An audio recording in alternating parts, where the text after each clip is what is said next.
ইয়া ইয়া ইয়া এই আকাশ দেন বাবা। হ্যাঁ ইয়া বাবা পারলাম না কিন্তু। হ্যাঁ নাও। হ্যাঁ হ্যাঁ হ্যাঁ এই যে মারো মারো। একটু জোরে না বাবা, আস্তে আস্তে আস্তে। হ্যাঁ আস্তে আস্তে খেলো, তাহলে অনেকক্ষণ বল থাকবে না উপরে। হ্যাঁ এই তো ঠিক আছে। এই তোমার বাবা খেলা শিখছে। হ্যাঁ তাসফিয়া দেখো কিভাবে খেলি। হ্যাঁ হ্যাঁ হ্যাঁ আমার বাবা। হ্যাঁ হ্যাঁ বসাও। হ্যাঁ হ্যাঁ হ্যাঁ এই যে মারো। এই তোমার বাবা খেলা শিখছে। হ্যাঁ এ রে ঠিক আছে। এই যে হ্যাঁ হ্যাঁ এই তো, এই তোমার বাবা পারছে। Oh fine, good. Oh thank you.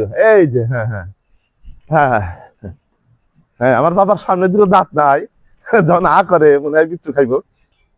এইভাবে ছেলেপেলেদের সাথে, সন্তান সন্ততিদের সাথে প্রত্যেক দিনই কিছু না কিছু সময় দিবেন, তাহলে এসব ছেলেপেলেরা দেখবেন পিতামাতার খুব অনুগত থাকবে। ঠিক আছে বন্ধুরা।